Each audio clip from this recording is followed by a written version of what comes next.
and then they end up influencing the Bill Gates and Bill Clintons, and then the people who support raising money for African AIDS causes. And if you really want to help AIDS in Africa, then set up clinics to treat people for malnutrition, malaria, tuberculosis, schistosomiasis, and that will help them.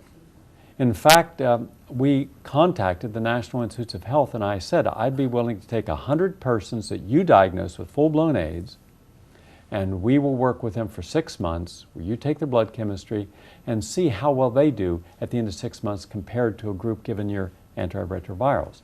Didn't want to take that. Didn't want that challenge. Until such time that we have more scientists challenging the medical editors at Science magazine. I get it back to this. You're going to have to take this debate to the magazines, because they're the ones that give credibility to this whole hypothesis. It is my request that write to the editors of Science magazine and Nature magazine and the New England Journal of Medicine, the American Medical Association magazine, Journal of the American Medical Association, the British Medical Journal, and the Lancet. Challenge them. Say, why won't you allow a guest editorial with documentation that would prove that, that there is lacking science in the discovery of the HIV virus? And if she can't provide them with that proof, then let them challenge her, let them discredit her. My films have been shown on the BBC at peak periods. But if you go on the BBC website, I'm ashamed to say that it's got a large section on HIV science, which actually says end of debates. So I open up the debate section. There is no mention of a single scientist who calls HIV into question. I have friends who try to post stuff on the BBC website, and it is deleted if it questions HIV. This is against medical ethics. It confronts the basic principles that you make. I've worked on Panorama, major prestige British programs. It's a conflict of journalistic ethics not to report two sides of a debate. It has to be done. This is being violated constantly by Newsnight and all our top programs.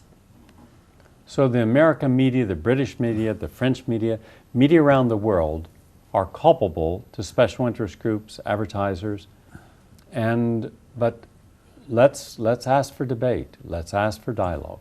Do we have questions, people in the audience? Please give them to us. And anyone in this audience who would like to address the world, address this issue, the forum is open. Please come forward and we will take your questions.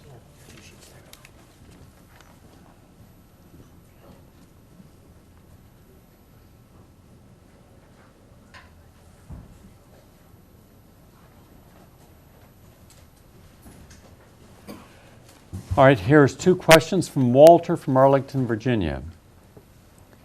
If AIDS is not a virus, how did healthy people like Arthur Ashe and Magic Johnson contract AIDS? What could have caused them to get sick? I don't know the personal circumstances. Okay, well, I certainly will give you this. Arthur Ashe was not healthy. He had nearly died. If you remember, he had massive heart operation. And therefore, he was taking depressed. So it would have been very easy for him to have cross-reacted to an HIV antibody test, again, which is non-specific. There are over 70 different conditions that you could have, including the measles, including flu. If you get a flu shot, you could test positive. And then put on the medication. Now, I met Arthur Ashe. Arthur Ashe came into my clinic multiple times. And he would sit there for hours on end and speak with the people who were getting the holistic lifestyle modification. He would look at their medical records. He would speak with the physicians. And he was very interested, but he said that he did not want to disappoint his doctors by trying this therapy. Even on Tony Brown's Journal, he sat with me on national television when I discussed what a holistic model was and the limitations of the existing model. And he said he would try it. He never tried it. But Arthur Ashe was extremely ill and had major surgery. Gary? One second. As far as, I'll come right to you. As far as Magic Johnson, keep in mind that when you have sex and you have any kind of virus or bacteria, if that cross-reacts, you can be given a diagnosis and still be healthy.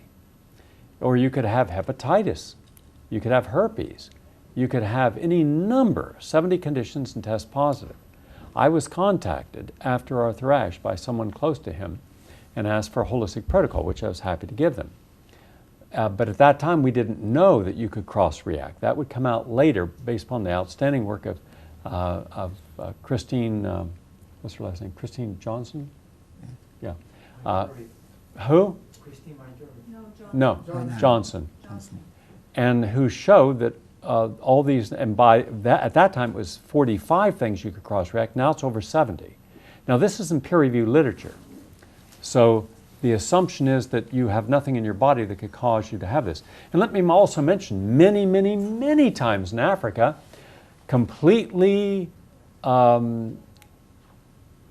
normal lifestyle, heterosexual women who've never had sex ended up being diagnosed with AIDS because of other lifestyle factors like malaria, tuberculosis, malnutrition, and put on the AZT or the other drugs, DDI, DDC, protease inhibitors, etc.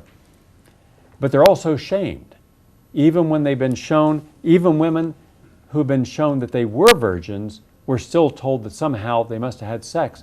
And we forget that the majority of the people in Africa hold sex in a different manner than we do in the United States. They are not liberal about their sexuality. It's a very sacred process.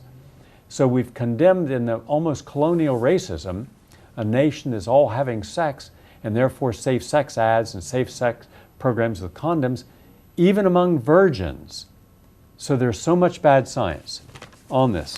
Gary, Yes. blood transfusions were alluded to being Arthur Ashe's reason for internally having AIDS. That's correct. He Well, I had mean, multiple.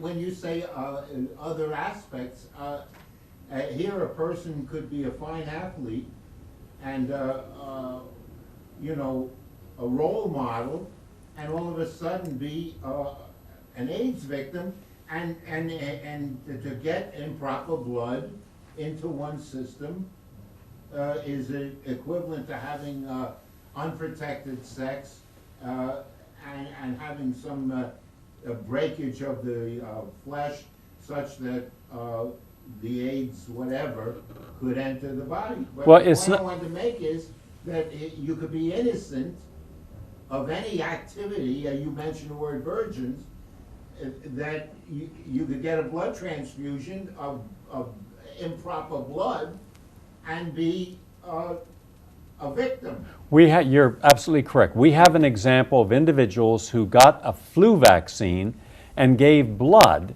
and tested positive because the flu vaccine cross-reacted. People who had nothing wrong with their lifestyle and then were grossly depressed. Depression itself will lower your T cells. Training for a marathon will lower your T cells. Chronic stress will lower your T cells.